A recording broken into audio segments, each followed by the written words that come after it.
Good afternoon from the garden and welcome to the first video of 2021, which is all about what we're growing in the greenhouse this winter. I'll be doing a lot of harvesting, but I'll also be doing some sowing in the empty spaces for an extra early crop.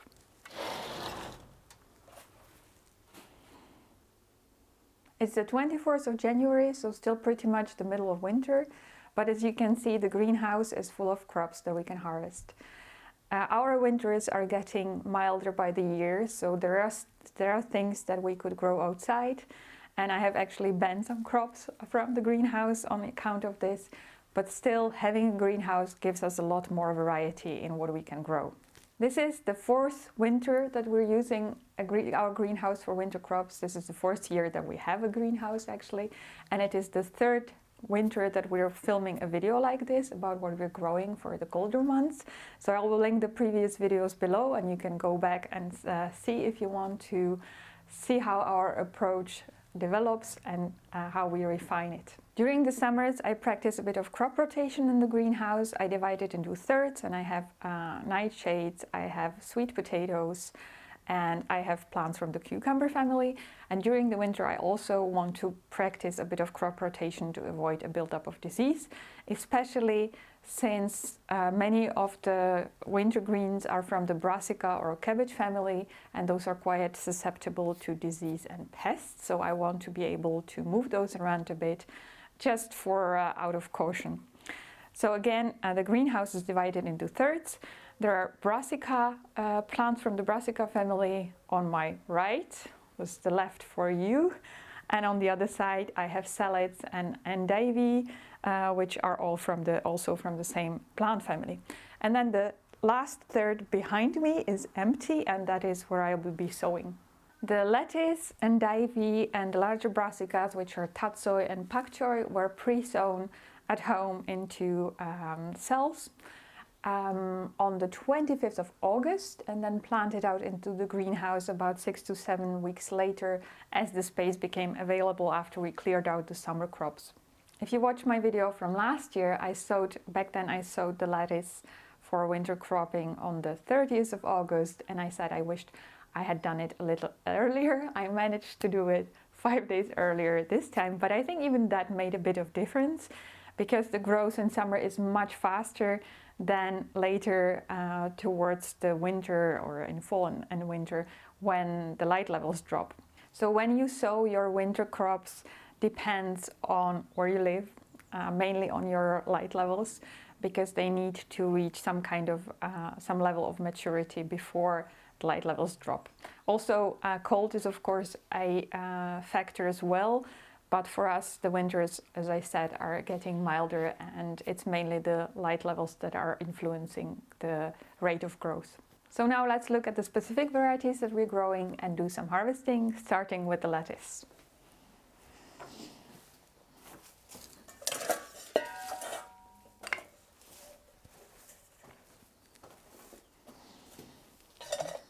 So the varieties of lettuce you want to grow will also depend on the climate.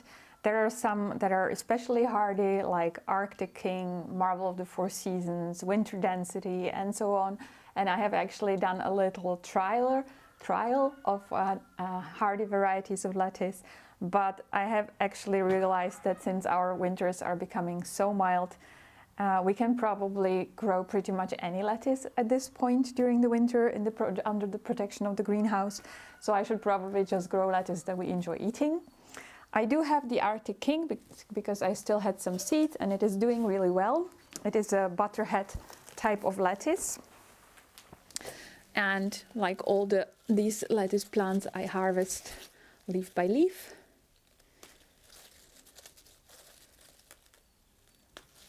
And then let the heart of the plant regrow.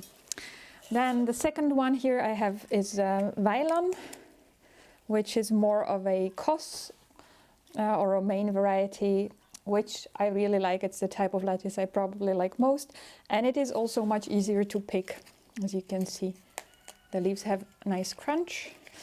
It has a bit of bitterness, as I mentioned last year, so if you mind that, maybe choose another one. And then I have Tantan over here, which is a new variety. I believe it's a It's a hybrid between iceberg lettuce and romaine lettuce. And we grew it in the summer with very good results as well. And as you can see, is doing just as well during the colder months. And again, this type of lettuce is easier to pick than butterhead lettuces by this method. Then next to the lettuce, I have my Belgian endive, a very popular crop here in the Netherlands and Belgium, I presume as well. And it's a very tough plant in many ways. It's quite cold hardy. So if you grow it in the greenhouse, it will regrow a little better even than the lettuce, I think. And it's also less susceptible to mold, for example, than lettuce. And I harvest it in the same way, leaf by leaf, letting the heart of the plant regrow. The leaves have a touch of bitterness, but in the in crops that are in leaves that are spicy or bitter, the taste is usually milder during the winter months. So you can get away with growing things that would be just too sharp tasting during the summer. Then on the other side, I have, as I mentioned before, the larger brassicas, but also some mustard leaves that I harvest in a different manner. I harvest them by the cut and come again method, just cutting a little above the ground, about an inch, and then letting them regrow. And those were sown directly at the end of September. So you can sow later. So even if you forget about your lettuces, there are still things that you can grow later in the season. I have 3 varieties. This is crimson red, purple streak, I think, and golden frills. And a few years ago, we did a massive trial of 12 different mustard greens to determine which are the best tasting, the sharpest tasting, and so on. So whether you like spicy mustard greens depends, of course, on your personal taste. In my family, the general preference is for the milder tasting ones. Those are not the milder tasting ones, but again, because we grow them during the winter, the taste is relatively mild. And if you want to know exactly which mustard greens would suit you best, then go and watch my mustard greens trial video.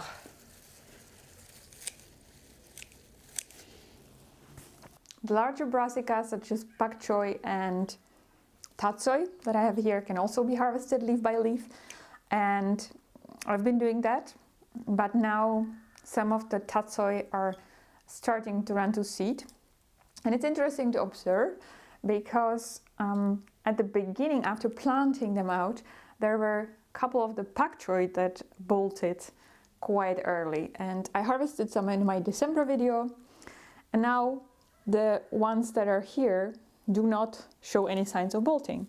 But the tatsoi, which was fine initially, is now beginning to form buds, which are perfectly edible as well. Well, we'll see how that goes. It's also an interesting experiment.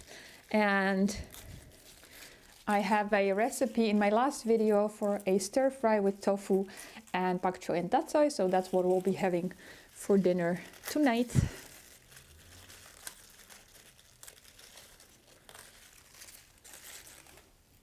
Then I also have some parsley over here, and it is a very low effort crop because I just towards the end of the summer or beginning of autumn, I just dig out a few plants that I had growing outside and replant them into the greenhouse.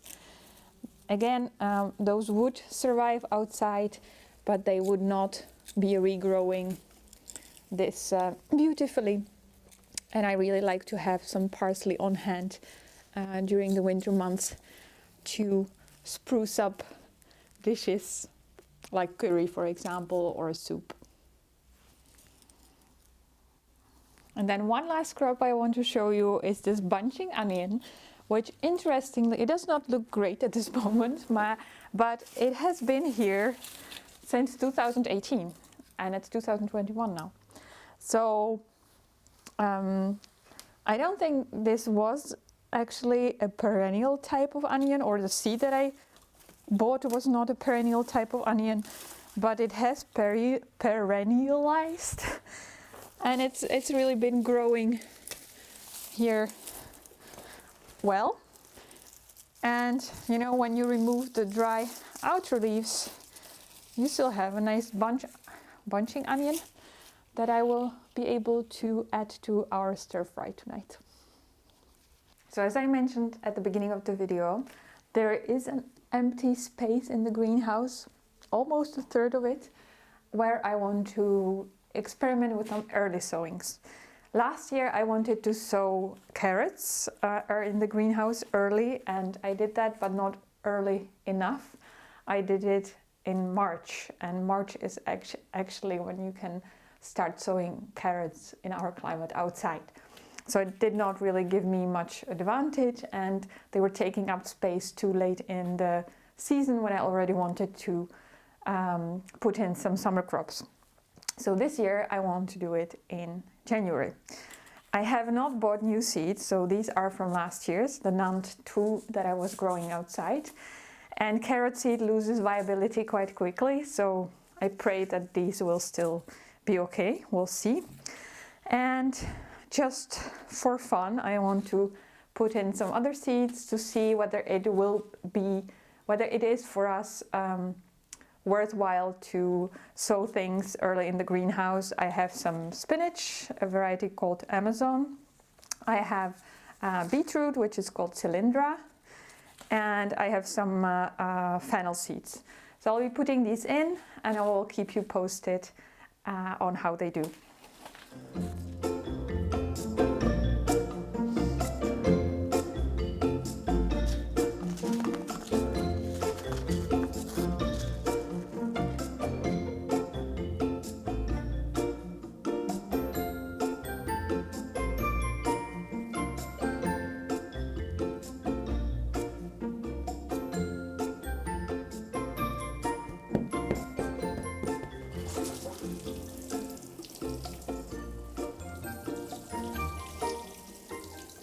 So the first seeds of 2021 have been sown, and hopefully it's the beginning of a lot of good things to come this year. If you enjoyed today's video, please give it a thumbs up, and it will also be great if you can share in the comments whatever crops you're growing for the winter, if you are able to grow any at all. If you have not done so already, please consider subscribing, because it really helps the channel and you will not miss the great content that we've got coming in 2021. Happy gardening!